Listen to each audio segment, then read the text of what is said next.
ಎಲ್ರಿಗೂ ನಮಸ್ಕಾರ. ಬಹಳಷ್ಟು ಜನ ರೈಟ್ ಸೈಡ್ ನಮಗೆ ಸಿವಿಯರ್ ಆಗಿ ಚೆಸ್ಟ್ ಪೇನ್ ಆಗ್ತಿದೆ ಸರ್, ನಮಗೆ ಲಾಂಗ್ ಬ್ರೀದಿಂಗ್ ತಗೊಂಡಾಗ ಚೆಸ್ಟ್ ಪೇನ್ ಆಗುತ್ತೆ ಹಾಗೂ ಕೂತ್ಕೊಂಡಾಗ ಕೂಡ ಪೇನ್ ಆಗ್ತಾ ಇರುತ್ತೆ. ನಾವು ECG ಆಯ್ತು ಹಾಗೂ ಟುಡಿಗೋ ಆಯ್ತು, ಕಡ್ಲಸ್ ಹತ್ರ ಹೋಗಿ ಬಂದಿದ್ದೆವು, ಆದ್ರೆ ಏನು ಪ್ರಾಬ್ಲಮ್ ಇಲ್ಲ. ಆದ್ರೂ ಕೂಡ ನಮ್ಗೆ ರೈಟ್ ಸೈಡ್ ಚೆಸ್ಟ್ ಪೇನ್ ಇದೆ ಅಂತಂದಾಗ ಅಂತ ಸಂದರ್ಭದಲ್ಲಿ ನಾವು ಒಂದನ್ನ ಕ್ಲಿಯರ್ ಆಗಿ ಅರ್ಥ ಮಾಡ್ಕೋಬೇಕು. ನಮ್ಮ ಲಂಗ್ಸ್ ನಲ್ಲಿ ರೈಟ್ ಸೈಡ್ ನಮಗೆ ಬಲ್ಗಮನ ಸ್ಟೋರ್ ಆಗಿ ಕೂತ್ಕೊಂಡಿದೆ, ಅದು ಬಹಳ ಸ್ಟಕ್ ಆಗಿದೆ, ಹಾಗಾಗಿ ಅದು ಹೊರಗೆ ಬರ್ತಾ ಇಲ್ಲ. ಅಂತ ಸಂದರ್ಭದಲ್ಲಿ ನಾವು 1 ಇಂಚ್ ಅಲ್ಲವನ್ನು ಚೆನ್ನಾಗಿ ಜಜ್ಜಿ ಅದರ 2 ಚಮಚ ರಸವನ್ನು ತೆಗಿಬೇಕು.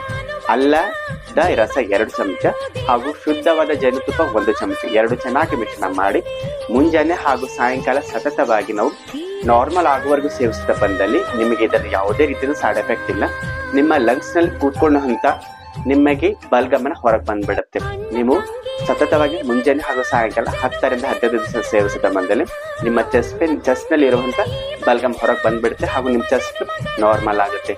ಮತ್ತು ನಿಮ್ಗೆ ಎಷ್ಟು ಸಾಧ್ಯನೋ ಅಷ್ಟು ಕೂತ್ಕೊಂಡು ಕಪಾಲಭಾತಿ ಮಾಡುವುದರಿಂದ ನಿಮ್ಮ ಚೆಸ್ಟ್ ಎಕ್ಸ್ಪರ್ಷನ್ ಹಾಗೂ ಇನ್ಸ್ಪರ್ಷನ್ ಆಗುವುದರಿಂದ ಎಲ್ಲೇ ಕೂಡ ಸ್ಟಕ್ ಆಗಿರುವಂತ ಬಲ್ಗಮ್ ಕೂಡ ಹೊರಗೆ ಬಂದ್ಬಿಡುತ್ತೆ. ನಿಮ್ಮ ಲಂಗ್ಸ್ ಫುಲ್ ನಾರ್ಮಲ್ ಆಗುತ್ತೆ, ನಿಮ್ಮ ಚೆಸ್ಟ್ ಪೇನ್ ಕಡಿಮೆ ಆಗುತ್ತೆ, ನೀವು ಸಂಪೂರ್ಣವಾಗಿ ನಾರ್ಮಲ್ ಆಗಿ ಹೆಲ್ತಿ ಲೈಫ್ ಅನ್ನ ಎಂಜಾಯ್ ಮಾಡಬಹುದು. ಈ ಹೆಲ್ತ್ ಟಿಪ್ಸ್ ನಿಮ್ಗೆ ಇಷ್ಟವಾದಲ್ಲಿ ಇದೇ ರೀತಿ ಮತ್ತಷ್ಟು ಹೆಲ್ತ್ ವಿಡಿಯೋಗಳಿಗಾಗಿ ಲೈಕ್ ಮಾಡಿ, ಶೇರ್ ಮಾಡಿ, ಕಮೆಂಟ್ ಮಾಡಿ. ಧನ್ಯವಾದಗಳು.